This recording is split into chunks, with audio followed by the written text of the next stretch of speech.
SB 3.15.14. In the Vaikuntha planets, all the residents are similar in form to the Supreme Personality of Godhead. They all engage in devotional service to the Lord without desires for sense gratification. SB 3.15.15.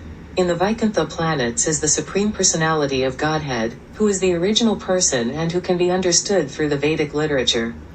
He is full of the uncontaminated mode of goodness, with no place for passion or ignorance. He contributes religious progress for the devotees. SB 3.15.16. In those Vaikuntha planets there are many forests which are very auspicious.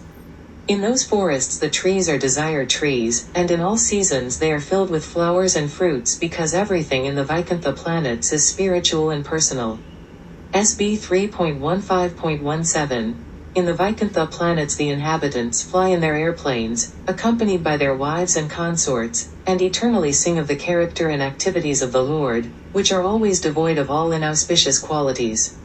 While singing the glories of the Lord, they deride even the presence of the blossoming Madhavi flowers, which are fragrant and laden with honey. SB 3.15.18. When the king of bees hums in a high pitch, singing the glories of the Lord, there is a temporary lull in the noise of the pigeon, the cuckoo, the crane, the chakravaka, the swan, the parrot, the partridge and the peacock. Such transcendental birds stop their own singing simply to hear the glories of the Lord. SB 3.15.19. Although flowering plants like the Mandara, Kunda, Karabaka, Utpala, Kampaka, Arna, Panaga, Nagakasara, Bacula, lily and parijata are full of transcendental fragrance, they are still conscious of the austerities performed by Tulasi, for Tulasi is given special preference by the Lord, who garlands himself with Tulasi leaves. SB 3.15.20. The inhabitants of Vaikuntha travel in their airplanes made of lapis lazuli, emerald and gold.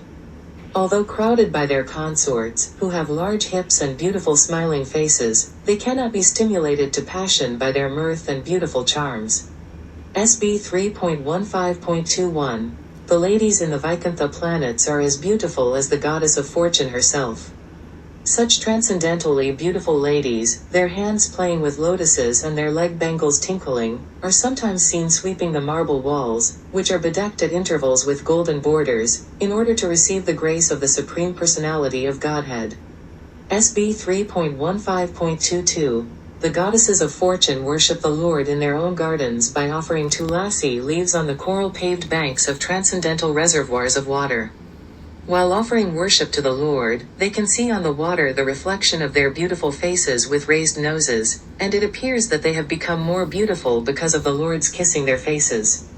SB 3.15.23. It is very much regrettable that unfortunate people do not discuss the description of the Vaikuntha planets but engage in topics which are unworthy to hear and which bewilder one's intelligence.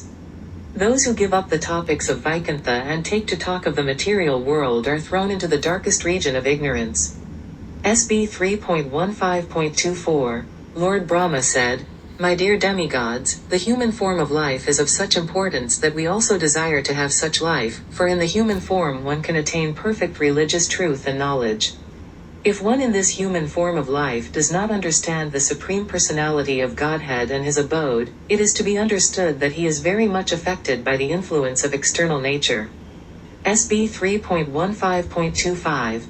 Persons whose bodily features change in ecstasy and who breathe heavily and perspire due to hearing the glories of the Lord are promoted to the kingdom of God, even though they do not care for meditation and other austerities.